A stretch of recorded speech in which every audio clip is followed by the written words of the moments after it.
जो हकीकत को जानते हैं वो खुदा को पहचानते हैं। हकीकत खुदा है, हकीकत मसीह है, हकीकत पर चलना सही जिंदगी है। हकीकत हकीकत हकीकत हकीकत। सही। हकीकत क्या है?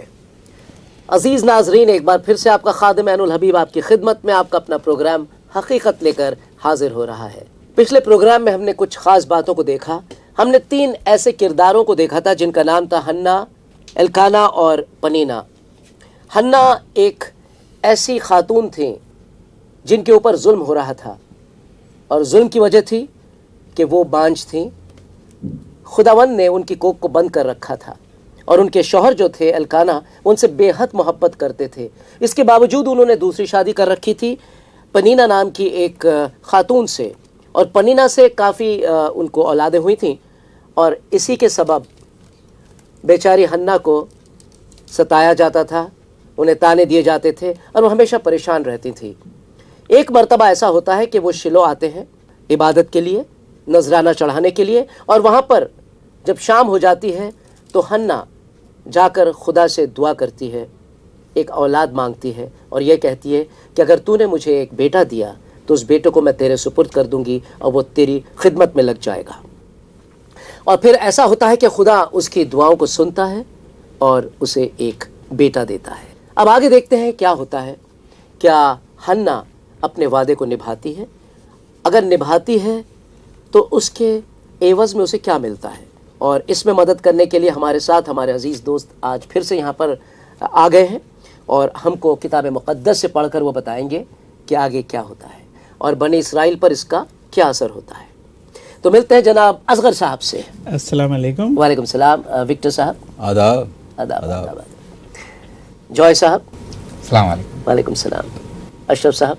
अस्सलाम वालेकुम। वालेकुम सलाम। तो सबसे पहले विक्टर साहब, मैं आपसे ये सवाल करना चाहता हूँ।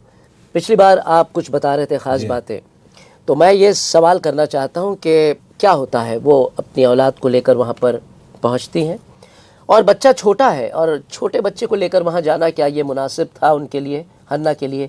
क्या वो ये कर पाई अपने बच्चे को, अपने लख्त जिगर को अपने दिल से, अपनी ज़िंदगी से अलग कर पाई वो, या नहीं? जी, बाइबल ऐसा बताती है। इतना सारा कुछ होने के बाद भी जो आपने बताया जी, वो फिर भी अपने छोटे बच्चे को खुदा के घर में लाएं। जी। तो सैमुएल नबी को जैसा उन्होंने खुदा से वायदा किया था वो खुदा के घर में लेकर आई। जी। और जब खुदा के घर में लेकर आई सैमुएल नबी को, जो छोटे से बच्चे हैं, बिल्कुल शायद इनकी 4 या 5 साल की उम्र है, तो हम देखते हैं कि जो काहिन उस समय का एली जी, वो काफ़ी बुजुर्ग हो गए हैं, काफ़ी बूढ़े हैं जी, और उनके जो बेटे हैं वो लगातार जिना करते चले जा रहे हैं, चोरी करने लगे।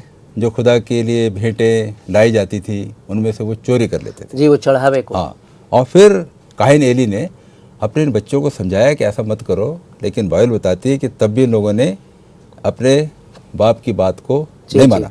तो कुल मिलाकर हमें देखते हैं कि हालात खुदा के घर में बहुत बुरे थे, लेकिन तो भी सैमुएल नबी, उनको जैसा खुदा का कलाम सिखाया गया था, छोटे से थे। इस माहौल के अंदर भी बाइबल ये 2 बार बताती है कि सैमुएल खुदा के संग बढ़ते चले गए, खुदा की परस्तिश करते रहे और खुदा के इस प्यार में। जैसे कि अक्सर ऐसा होता है कि हम अपने बच्चों को जब स्कूल में छोड़ने जाते हैं, छोटे बच्चों को किस तरह से बिलक बिलक के रोते हैं, बहुत रोते हैं, जी हाँ। अगर आपने उनको बोर्डिंग में डाल दिया इतने छोटे बच्चे को, तो बेचारे का क्या हाल होगा, जो अपने पूरी तरह से अपने माँ के ऊपर डिपेंडेंट है, निर्भर है। यहाँ पर ऐसा नहीं हुआ क्या? यहाँ पर हमें जिक्र जो हम पढ़ते हैं तो ऐसा कुछ नहीं है। इसका मतलब ये है कि माँ ने, हन्ना ने उसको अच्छे तरीके से समझाया, सिखाया, बढ़ाया, और क्योंकि वो खुदा की तरफ से मखसूस किए गए थे जी, तो शायद वो ऐसा नहीं रोए। और अगर रोए भी होंगे तो खुदा की तरफ से हन्ना ने जो जो तालीम उसको मिलती रही, हन्ना उसको लगातार वो सिखाती रही। ये चीज़ हम यहाँ पर सीखते हैं कि बच्चे को जब लाया गया, बेशक वो छोटा था, और हमें ये तालीम लेनी है, वालिदान के लिए तालीम है कि हम लोग अपने बच्चों को जब छोटे होते हैं ना, जब छोटे हैं तो खुदा के घर में लाएं, उनके खुदा को कलाम की जो तालीम है उनको हम दें। और लोग बचपन से, जब बच्चे छोटे होते हैं तब अक्सर नहीं लाते, तो होता क्या है, परवरिश सही होनी चाहिए। परवरिश सही नहीं होती, खुदा के कलाम की बातें नहीं सिखाएंगे, टीवी तो देखते रहेंगे, दुनिया की चीज़ें देखते रहेंगे, पढ़ते रहेंगे, लेकिन जहाँ तक खुदा की बात सिखाने का समय आता है तो वालिदैन भी समझते हैं कि भाई बच्चा ज़रा थोड़ा बड़ा हो जाए, अभी तो ना समझ है, अभी तो दूध ही पी रहा है, अभी हमें कैसे कर सकते हैं। जी जी हन्ना की ज़िंदगी से हम ये सीखते हैं कि जब बच्चा छोटा था उसको खुदा के घर में लाया गया। वालिदैन को भी समझना है कि जब बच्चे छोटे हैं तो उनको घर में लाया जाए। जी जी, बहुत बहुत शुक्रिया। ये एक बहुत ज़रूरी बात है कि हम अपने औलाद को सही तरबियत और सही तालीम दें, बहुत ज़रूरी। ख़ास तौर पे खुदा की बात ज़रूर उनसे करना चाहिए, क्योंकि ये एक ऐसा नाम है, मसीह का नाम ऐसा नाम है, जब आप अपने बच्चे के कान में बचपन से डालेंगे ना तो बच्चे को खुद ब खुद उनसे मोहब्बत हो जाती है। जय साहब, मेरा एक सवाल है यहाँ पर। हमने देखा था पिछले एपिसोड में किस तरह से हन्ना ने खुदा से दुआ की थी, रो रो के दुआ की थी।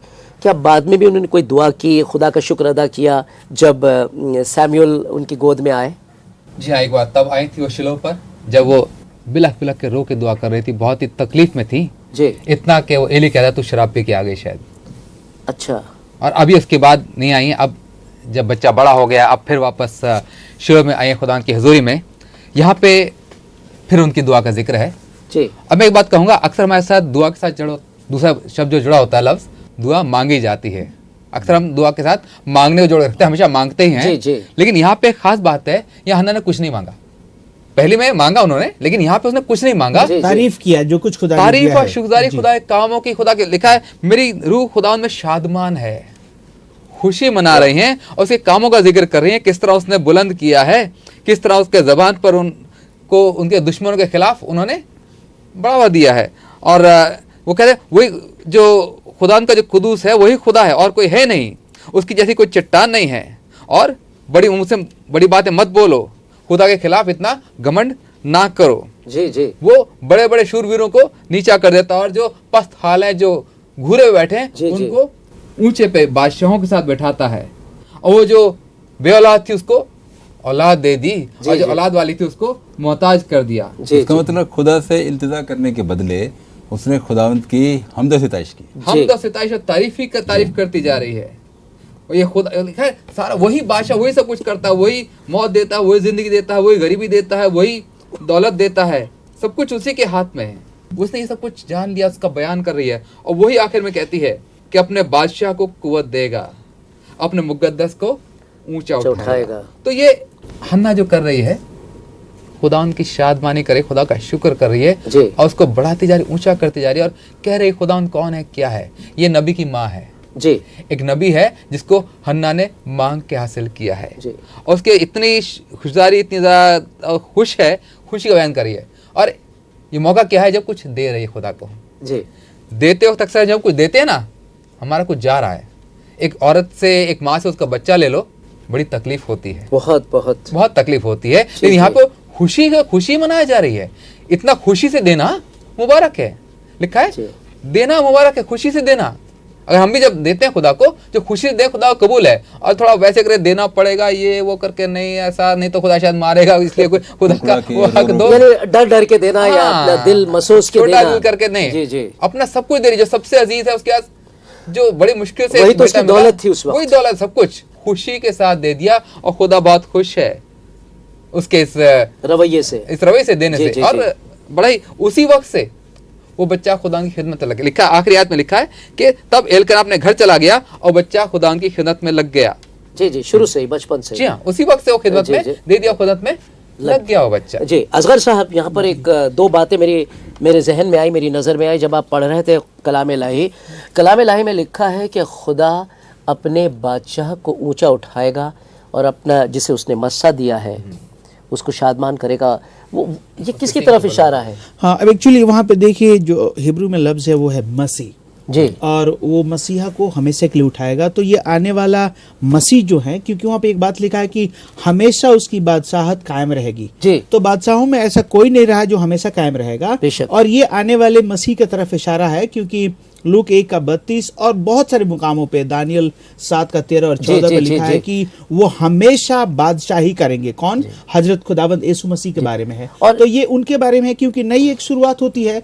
ये घराने को खत्म करेगा खुदा गुनाह की वजह से, और एक नई शुरुआत करेगी जो मसीहा की तरफ से। मेरे ख्याल से ये 1000 साल, मसीह के आने से 1000 साल पहले की ये बात है तकरीबन। यानी इसका मतलब ये हुआ कि खुदा ने जब ये दुआ कर रही थी तो खुदा ने इनके मुंह से कुछ ऐसी बातें निकाली जो कि एक नबी ही कह सकता है। हालांकि वो नबुआ नहीं थी, लेकिन खुदा किसी के भी मुंह से कुछ भी बात निकाल सकता है जो आने वाले दौर की हो सकती है। अब ये बात हमें ध्यान रखने की बात है कि हजरत मसीह की माँ वालदा जो वालदा जब हजरत मसीह की पैदाइश के बारे में सुनती हैं कि एक निजात दहिंदा पैदा होने वाला मसीह, तो वो भी 90% ऐसे ही खुदा की हम्दो-सना कर रहे हैं। ये एक खास बात है, ये खास बात है। और वो भी खुदा की बादशाहत, सेम ऐसे लफ्ज को वो बीबी मरियम और बीबी हन्ना दोनों के बीच में अगर देखा जाए तो एक अजीब सा रिश्ता है, जैसे कि रूहुल खुदूस के जरिए हुआ होगा। तो पाक रूह जैसे उनको बता रहा था, क्योंकि हजरत सामुएल में भी कुछ अक्स है ना हजरत मसीह का, और खास तौर से ये जो नगमा है, तारीफ की नगमा है, वो बीबी मरियम भी ऐसी ही गाती हैं। तो वो आने वाले मसीह के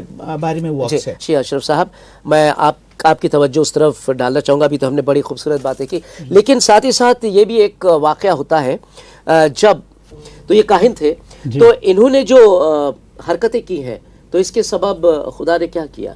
ये जो हजरत शमूएल थे, ये बड़े पाकबाज, रास्तबाज और खुदा की मशीयत को पूरा करने वाले थे जी। अब देखना ये है कि ये इनका अभी हाइकल में, खुदा की मतलब हाइकल में कोई रोल नहीं था, लेकिन फिर भी खुदा के ताबे अपने आप को कर दिया। इसके बजाय हम देखते हैं कि एली के बेटे, उनके बारे में कहा जाता है एली जो काहिन था, उसके बेटे जो पाकबाज होना था और अच्छी और रास्तबाज ज़िंदगी गुजारनी थी, इसके मुकाबले में वो बहुत शरीर थे और उन्होंने खुदावंद को नहीं पहचाना। होता यह था कि जब कोई हदिया गुजराता या कोई कुर्बानी चढ़ाता उस हाइकल में, तो उसमें से काहिन के लिए सिर्फ वो हिस्सा होता था जो एक कांटे में चिपक जाता था। अच्छा। तो वो उसके खाने के लिए था। लेकिन ये लड़के जो थे वो उससे भी ज्यादा गोश्त अपने लिए हासिल करते थे, बेईमानी करते थे। वो करते थे, अपने नौकर को बोलते थे तुम हमारे कबाब बनाने के लिए गोश्त लेकर आओ, लेकिन अगर वो नहीं देगा उधर तो छीन के ले जाओ। तो छीन के लाते थे वो अपने लिए, उसके अलावा भी गोश्त। और इसके बारे में कहा गया कि सो इन जवानों का गुनाह खुदावंद के हुजूर बहुत बड़ा था, क्योंकि लोग खुदावंद की कुर्बानी से घिन करने लगे थे। तो ये देखिए, ये खुदगर्ज लोग, लालची लोग क्या करते हैं। तो ये एक मिसाल अच्छी नहीं थी उन लोगों के लिए, बहुत बुरी मिसाल है ये। हाँ। तो दूसरी बात ये थी कि ये जो खीमा इज्तिमा था, जहाँ ये इबादत करते थे खुदा की, वहाँ जो दरवाज़ा पर खिदमत करने वाली औरतें होती थी, ये उनके साथ बदकारी करती थी, उनके साथ ज़िना करती थी। खुदा के हुजूर में, खुदा के घर में इतना बड़ा गुनाह, ये गुनाह अज़ीम था। और इस पर एली ने, जो उनका बाप था, उसने काफ़ी सरजनिश की, उनको टोका, लेकिन वो बाज नहीं रहे, क्योंकि खुदावंद ने उनको कहा कि वो उनको इस वजह से, इस गुनाह की वजह से मारना चाहता। तब एक मर्द खुदा एली के पास आया और उसे कहने लगा कि खुदावंद इस तरह से फरमाता है कि जो हाइकल मेरी होनी चाहिए थी, जहाँ पाकीज़गी होनी चाहिए थी, जहाँ रास्तबाजी होनी चाहिए थी, उसको तुमने क्या बनाया? उसको तुमने अपनी गरजमंदी का, अपनी जिस्मानी ख्वाहिशों को पूरा करने का जरिया बनाया जी। उसे कहता है वो, बस तुम क्यों मेरे उस ज़बीहा और हदिया को, जिनका हुक्म मैंने अपने मस्कन में दिया, लात मारते हो? और क्यों तो अपने बेटों की मुझसे ज़्यादा इज्जत करता है, ताकि तुम मेरी कौम इसराइल के अच्छे हदियों को खाकर मोटे बनो। मोटे हो गए थे ये हराम की कमाई खाकर। तो इस तरह से आगे उनको तंबीह करता है एली को खुदावंद, उस मर्द खुदा के जरिए कहता है कि अब वो दिन देख, वो दिन आते हैं कि मैं तेरा बाजू और तेरे बाप के घराने का बाजू काट डालूंगा।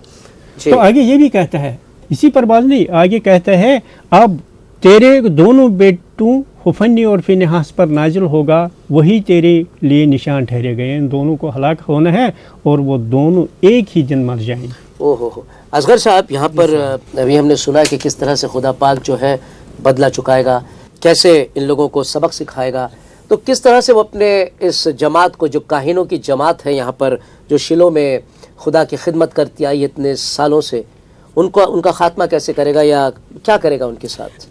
जी हबीब साहब, अभी अशरफ साहब बता रहे थे रीज़न, वजह इसका, और ये हम देखते हैं खुदाबंद कहता है इसी बाब 2 का 27 से लेकर 36 में खुदाबंद फरमाता है कि देखो मैंने तुमको इजिप्ट से, मिस्र से बुलाया और तुम्हारे घराने को मैंने अपने खिदमत के लिए चुना, लेकिन उसके कहने का मतलब क्या है कि लेकिन तुम वफादार नहीं हो। और हम देखते हैं कि खुदा अपने पाकीज़गी की वजह से कभी भी गुनाह को आसानी से नहीं ले लेगा, है ना। तो हम देखते हैं कि पहले ही हजरत हारून से गलती होता है और खुदा कहता है कि बस खत्म, मारे जाओगे। उनके बेटों से गलती होता है, मूसा से होता है, और अब एली जो उसी घराने की खिदमत को लेके आ रहे हैं, इनके बच्चे बेहिसाब गुनहगार हैं। और खुदा कहता है कि इसलिए अब मैं तेरे घराने से ये खिदमत को छीन लूंगा और एक ही दिन तेरे घराने को कत्ल कर डालूंगा, और अब तेरे घराने में लोग यहाँ तक कि रोटी के मोहताज हो जाएंगे। तो देखिए, गुनाह एक ऐसा चीज है जो खुदा कभी भी इसको बर्दाश्त नहीं करेगा, लेकिन इसके बाद खुदा जो अपने लोगों पे हमेशा रहम करता है, खुदा कहता है कि मैं एक नई मंसूबा बनाऊंगा और कुछ ऐसे लोगों को चुनूंगा जो केवल तेरे घराने में पैदा हुए, तो इसलिए खानदानी खिदमत नहीं चलेगा। अब खिदमत वो होगा कि जो मेरी इज्जत करे, यानी जो मेरा डर माने, चाहे वो किसी भी मजहब, विरासत का जो सिलसिला था वो खत्म हो रहा है जी। अब जो मेरा खौफ माने उसकी मैं इज्जत करूंगा, और जो मेरा डर माने वो मेरा खिदमत करेगा। तो अब खुदा कहता है कि अब वो विरासत वाली मामला को खत्म करूंगा। तो देखिए, कई बार हमारे आपकी एक गलती से, इनकी एक गलती से, वो खानदानी खिदमत जो हजरत हारून से चली आ रही थी खत्म हो गई, छीन ली गई उनसे, छीन ली गई। दूसरा कि खुदा की हुजूरी में आना कितनी बड़ी बरकत बात है। लोग तरसते हैं खुदा के पास आना, और इतनी बड़ी रूहानी खिदमत इन्होंने खत्म कर दिया। तो अपने इस गुनाह से खुद के जान को खत्म किए, खिदमत को खत्म किए, और विरासत में मिली हुई जो रूहानी दौलत है उसको भी इन्होंने खत्म किया। और ये इसलिए हुआ क्योंकि खुदा पाक है बेशक, और अपने पाकीजगी से कभी भी कंप्रोमाइज नहीं करेगा, समझौता नहीं करता। बेशक बेशक बेशक बेशक। शुक्रिया जी। मैं कहना चाहूंगा से बहुत जरूरी है, यहाँ पे 2 का 25 में लिखा है कि अगर एक आदमी दूसरे का गुनाह करे तो खुदा उसका इंसाफ करेगा, लेकिन अगर आदमी खुदा का गुनाह करे तो उसकी शफात कौन करेगा? बेशक। तो कोई गुनाह अगर खुदा के खिलाफ ही करेगा तो उसके लिए बड़ा मुश्किल है। इंसान के खिलाफ करे, और अब आखिरी दिनों में लोग इस कलाम के खिलाफ, इस खुदा के खिलाफ, इस ईमान के खिलाफ ही बढ़ गए। शायद बहुत से मुल्कों के अंदर ऐसा मुखालफत हो रही है, बहुत ही बदगोई हो रही है, बहुत सी मुखालफत हो रही है, इसको नापाक और बहुत कुछ कह रहे हैं, बेइज्जती कर रहे हैं। तो ये आखिरत की तरफ हम बढ़ रहे हैं, गुनाह बहुत बढ़ रहा है और बहुत बड़ी सजा इस दुनिया के लोगों पर आने वाली है। खास तौर से यहाँ खुदा के खिलाफ काम कर रहे हैं वो लोग। हाँ, जो खुदा के खिलाफ गुनाह, और कोई गुनाह तो खुदा करेगा माफ। जी हाँ, आपने खुदा के खिलाफ गुनाह कर दिया, बिल्कुल सही फरमाया, मुश्किल है, बिल्कुल सही फरमाया। क्योंकि कुछ ऐसे मुल्क हैं जो कलाम के सबब वो मुल्क बने और उन्होंने बहुत अजमत हासिल की, लेकिन आज वही खुदा के कलाम को हटा देना चाहते हैं। खैर, हमें उनके लिए दुआ करनी चाहिए। और मौका है एक छोटे से ब्रेक का, हम ब्रेक लेंगे, वापस आएंगे और फिर आपको कुछ और ख़ास बातें बताएंगे। कहीं जाइएगा नहीं।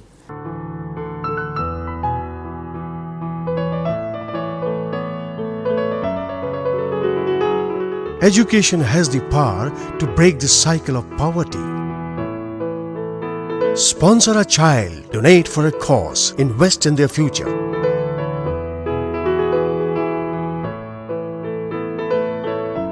Sponsor a child, let their future smile. You can make a difference.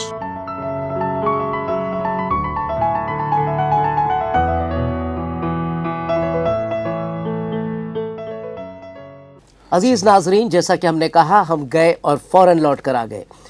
अब बात चल रही थी शमूएल के बारे में और हम देखेंगे कि आगे क्या होने वाला है। मेरा पहला सवाल है जनाब विक्टर साहब से। विक्टर साहब, खुदा ने शमूएल को चुना और शमूएल वहाँ पर तशरीफ़ लाए, वहाँ पर वो हैं। अब क्या हो रहा है वहाँ पर उनके साथ? जैसा आपने बताया कि खुदा ने शमूएल को चुना जी, लेकिन अभी तक शमूएल ने खुदा को नहीं चुना। देखिए, 3रे बाब में बड़ी सफाई के साथ लिखा है जी जी कि वो लड़का शमूएल खुदा की खिदमत करता था जी। हा?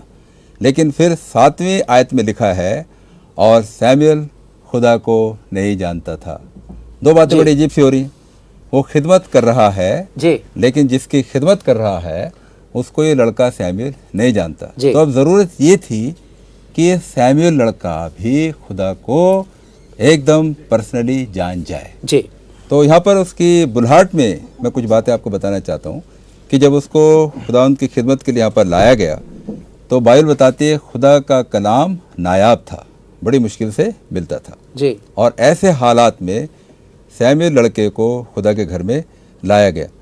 तो खुदा के घर में होते हुए भी, पाक जगह पर होते हुए भी हम देखते हैं कि वहाँ पर ना तो कलाम था और आगे फिर यह भी लिखा है कि कोई रोया भी नहीं मिलती थी जी। क्या आजकल हमारे गिरजों का, हमारी कलीसियाओं का ऐसा सही कुछ हाल नहीं है कि लोग खुदा के घर में इबादत के लिए आते हैं, फिर भी उनको खुदा का कलाम बहुत सी बार नहीं मिलता और खुदा के कलाम से महरूम होकर ही वो लोग चले लौट जाते हैं जी। और 7वीं आयत बताती है कि सैमुएल खुदा को नहीं जानता था, बिना जाना पहचाने खुदा को वो उसकी खिदमत कर रहा था। और आज भी बहुत से ऐसे लोग हैं जो खुदा की खिदमत कर रहे हैं एक नौकरी और एक पेशे के तरीके से, क्योंकि उनको नौकरी उन्होंने उसको ले लिया और वो काम कर रहे हैं और खुदा को जानते नहीं।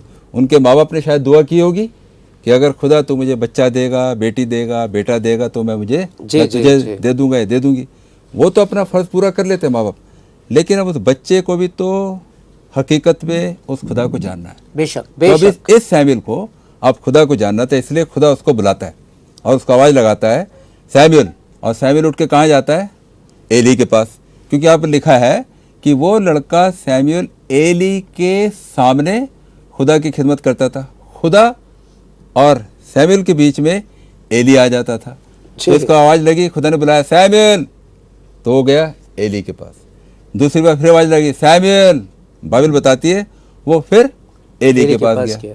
अब तीसरी बार जब उसको समझ गया एली को शायद उसको खुदा बुला रहा है, तो उसने कहा अगर खुदा तुझे बुलाए तो कहना सुन, मैं सुनता हूँ, कह क्योंकि मैं सुन रहा हूँ। तो जब तीसरी बार खुदा ने उसको बुलाया सैमुएल सैमुएल, 2 बार बोला सैमुएल सैमुएल, अभी तक नहीं सुन रहा था। जब 2 बार बोला तो उसने कहा खुदावंद कह, क्योंकि तेरा दास सुन रहा है। इसका मतलब ये है कि अब सैमुएल ने, इस लड़के ने, जिसकी उम्र शायद 7-8 साल की है, 10 साल की भी हो सकती है, अब खुदा की तरफ उसने जवाब दिया, खुदा आप क्या कह रहे हैं, मैं सुनने के लिए तैयार हूँ। और उसके बाद खुदावंद उसको बताते हैं कि अब क्या कुछ होना है। और 13वीं आयत के आगे तमाम लिखा है कि किस तरीके से इस कौम के ऊपर इंसाफ आएगा, किस तरीके से काम जो है, जो एली ने गलत काम किए, उसके बेटों ने गलत काम किए, अब उनको हटाकर किस तरीके से काम अब तुझे सौंपा जाएगा और तुझे अब ये खुदा के काम को, यानी उस छोटे से बच्चे से खुदा जो है गुफ्तगू करते हैं, बातचीत करते हैं और कहते हैं कि अब मैं कुछ करने जा रहा हूं, आगे आओ जी, काम करो जी। क्योंकि उसने खुदा को कह दिया सुन, मैं सुन रहा हूँ, कह क्योंकि मैं सुन रहा हूँ। जॉय साहब, किताब मुक़द्दस के हवाले से और क्या आगे लिखा है कि किस तरह से खुदा पाक ने शमूएल को अपने हैकल में इस्तेमाल किया और अपने काम के लिए, और ख़ास तौर से कौम इज़राइल के लिए?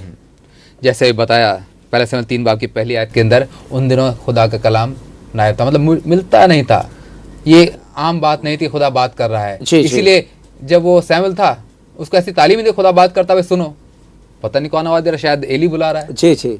बहुत देर बाद एली को पता चला, खुदा बता रहा था। तीसरी बार जब हुआ एली को तब समझ आया, लगता है ऐसा खुदा बुला रहा है। वो भी उम्मीद नहीं कर रहा था कि खुदा बात करेगा, तो ऐसा वक्त था। लेकिन उसके बाद खुदा ने बात की और सिलसिला शुरू हुआ। और आगे अगर हमारे अशरफ साहब पढ़ के बता देंगे, जो तीसरे बाब की शुरुआत में है कि नायब था, आखिर की 3 आयतों में 19 आयत से क्या लिखा बताएंगे? और शमूएल बड़ा होता गया और खुदावंद उसके साथ था, और उसने उसकी बातों में से किसी को मिट्टी में मिलने न दिया। और सब बनी इसराइल ने दान से बेरसबा तक जान लिया कि शमूएल खुदावंद का नबी मुकर्रर हुआ। और खुदावंद सैला में फिर जाहिर हुआ, क्योंकि खुदावंद ने अपने आप को सैला में शमूएल पर अपने कलाम के जरिए से जाहिर किया। जी। और शमूएल बढ़ता गया, बच्चा है, बच्चे से ही वो नबी हो गया, खुदा से बातचीत कर रहा है। अभी नाबालिग है, पता ही नहीं, कुछ खादिम की तरह लगा हुआ, लेकिन बात करनी शुरू करी। और लिखा है खुदा ने उसकी किसी एक बात को गिरने नहीं दिया, जो शमूएल कहता खुदा कह रहा है वो बात रहती थी। जी। और कलाम में मूसा के वक्त में लिखा था, वो नबी कौन है? जो बात कहे वो पूरी होनी चाहिए, जिसकी बात पूरी नहीं हो वो नबी नहीं है। जो टेस्ट है नबी का, और ये सब हुआ। शमूएल जो कुछ कहता था खुदा उसे बताता था और वैसे ही हो जाता था। तो पूरे इस्राएल ने उसे कबूल किया कि ये नबी है। उसने अपने आप जाके नहीं कहा मैं नबी हूँ, बल्कि लोगों ने करार किया उस काम की वजह से खुदा ने उसकी जिंदगी में किया कि जो कहता था वो पूरा हो जाता है। और लिखा है वहां पे शिलो में खुदा उससे कलाम के जरिए उस पर जहर होता था। जी हाँ, खुदा ये भी यहाँ मेरे ख्याल से साबित करना चाहता था कि एक सच्चा नबी कौन होता है, क्योंकि कल को कोई भी खड़ा हो जाए और कोई कुछ भी बात आल फॉल बक दे और कहे कि मैं नबी हूँ और जो मैं कह रहा हूँ वो खुदा की तरफ से है और तुमको मानना होगा, अगर तुम नहीं मानोगे तो तुम पर कहर नाजिल होगा, हम तुम्हें ख़त्म कर देंगे और खुदा ने कहा है कि तुम्हें मार दूंगा अगर तुम मुझे नबी कबूल नहीं करोगे। लेकिन यहाँ पर हम क्या देखते हैं, ख़ास बात कि एक बच्चा है और जो जो बातें वो कहता है खुदा उन बातों को पूरा भी करता है, ये साबित करने के लिए कि ये मेरा चुनावा नबी है। साहब, यही बहुत बड़ी बात है कि सच्चे नबियों के बारे में उनको खुद किसी को मारने धमकाने की जरूरत नहीं है। खुदा उनके कॉल को पूरा करता है, खुदा उनके नबूवत को पूरा करता है, उनके जरिए मौजज़ात करता है ताकि लोग समझ जाए कि ये खुदा का नबी है। और ये जो झूठे पाखंडी नबी है ना, इनका काम क्या है, मुझे मान लो नहीं तो मैं गर्दन उड़ा दूंगा तुम्हारी। तो यहाँ पर हम एक बात को देखते हैं कि सच्चे नबी को पहचानने के लिए भी यही बात खुदा ने मूसा के जरिए कहा था। अगर कोई नबी हो मेरे नाम से यानी यहोवा के नाम से कुछ कहे और पूरा हो जाए तो मेरा नबी है। और ये लोग देखते हैं कि उसका एक बात भी यानी जो कुछ कहता है वो सब पूरा होता है और इसलिए लोग उस कलाम मुकद्दस के रोशनी में समझ जाते हैं कि ये खुदा का भेजा हुआ नबी है। उसमें इंकार की गुंजाइश नहीं रहती है। जी बिल्कुल, इंकार कर सके, साबित हो रही बात वहाँ पे, उसमें इंकार की गुंजाइश नहीं है। न मानने वाला भी मान लेगा। अशरफ साहब, अब आप कुछ जो बातें हुई हैं इस पर आप कुछ गौर फरमाना चाहेंगे? जी, मुझे जो बाब से जो सबक मिलता है और जो हम सीखते हैं इससे वो ये कि खुदा के घर में जो पाकीज़गी और तहारत का घर होना चाहिए, तो उसमें अगर कोई खुदा के खिदमत करने की आड़ में बदकारी करे, हवस और लालच करे, तो उसका अंजाम बड़ा बुरा होता है, जैसा कि हमने यहाँ देखा कि इसका होने वाला है इस एली के मतलब घराने का। जी। ऐसा ही हमें यहाँ नए अहदनामे इंजील शरीफ में मिलता है, जो एक शागिर्द हज़रत यूसुफ मसीह के साथ उतने साल रहा, पूरी मतलब खिदमत के दौरान रहा, तो उसने जब यही इस आड़ में अपनी हवस को मिटाने के लिए काम किया, पैसे उसके पास थे, वो अपने आप को मदद करता था, उसके ज़रिए से हमने देखा कि आखिर में वो न इस दुनिया का रहा और न उस दुनिया को, उसने खुदकशी करके अपने आप को ख़त्म कर दिया और नजात से महरूम रखा, खुदा की हुजूरी से और अपनी ज़िंदगी से भी हाथ धो बैठा। जी, अभी आपने एक बहुत अच्छी बात की। अब असगर साहब, मैं आपसे एक सवाल करने जा रहा हूँ कि अब खुदा क्या करने वाला है। एक बार तो उसने अपना इंसाफ सुना दिया है एली के खानदान के ऊपर, अब खुदा क्या करेगा? अब देखिए, जब ये लोग गलत काम करते हैं, जैसे पहले अपने अशरफ साहब बता रहे थे कि इनके बच्चों में जो गलती थी खुदा आज ही चाह चुका था और फिर खुदा ने फैसला किया कि इनको ख़त्म कर दूंगा। लेकिन देखिए, अवाम के साथ खिदमत तो करेगा, उनको निजात तो देगा। तो खुदाबंद इसका 2:35 में एक नबूवत देता है और हम चाहेंगे कि अशरफ साहब जरा पढ़ दीजिए। और मैं अपने लिए एक वफादार काहिन बर्पा करूंगा जो सब कुछ मेरी मर्जी और मंशा के मुताबिक करेगा, और मैं उसके लिए एक पायदार घर बनाऊंगा और वो हमेशा मेरे ममसूह के आगे आगे चलेगा। जी, तो यहाँ पर देखिए, खुदाबंद एक नबी के बारे में या एक काहिन के बारे में या एक ऐसे शख्स जो खुदा के हुजूरी में हमेशा रह के काम करेगा, जो उम्मत और खुदा के बीच में रहेगा, जो काहिन का काम था, और उसमें खुदाबंद खास तौर से ये 5 खूबी बताता है। और एक वो कहता है कि वो जो होगा एक वफादार शख्स होगा। और वफादार का मतलब ये जो इनके बच्चे थे, जैसे जिन्होंने खुदा के साथ नाफरमानी की है या धोखा किया है, लोगों के छीन लेते थे, वैसा नहीं होगा। खुदा के साथ हमेशा वफादार रहेगा, हमेशा। और अगर ये नए नियम या पूरे हम जब लोगों की जिंदगी में देखते हैं कि कौन है, हजरत मूसा में भी एक गलती था, हजरत हारून में भी एक गलती था, और कोई ऐसा नहीं है जो गुनाहों से पाक है, वो सिर्फ एक मसीह है जो गुनाहों से पाक है।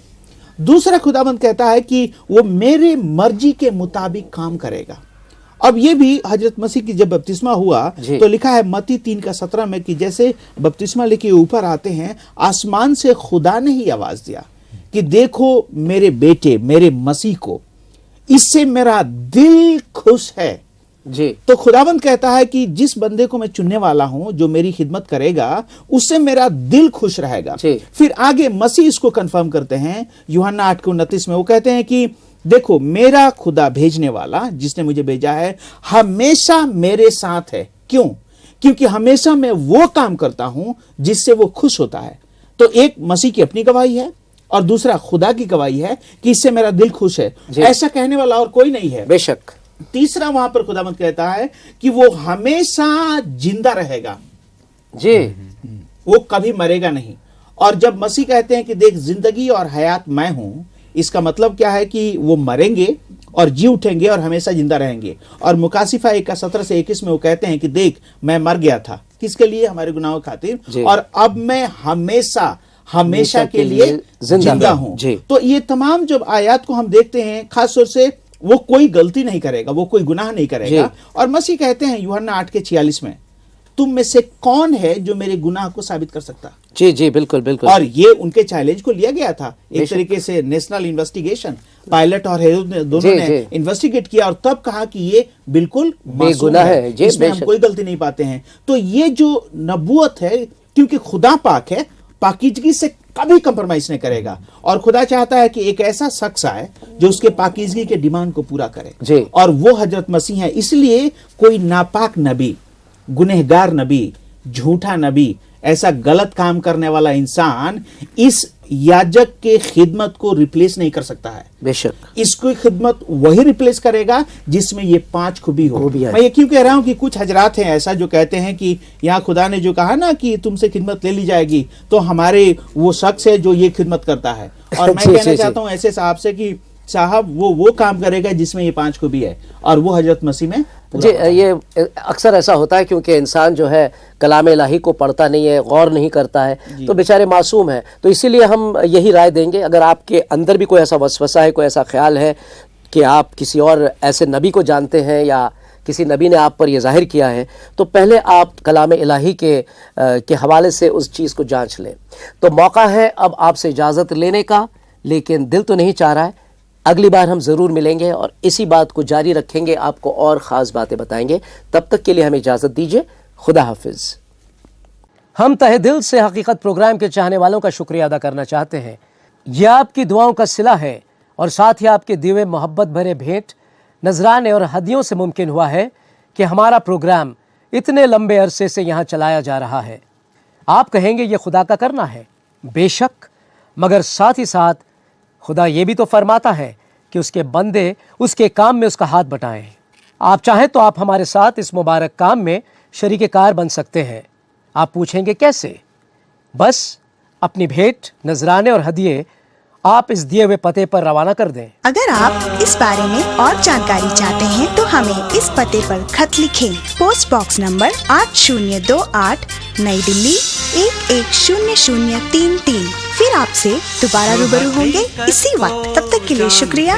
खुदा हाफिज। वो खुदा को पहचानते हैं, हकीकत खुदा है, हकीकत मसीह है, हकीकत पर चलना सही जिंदगी है।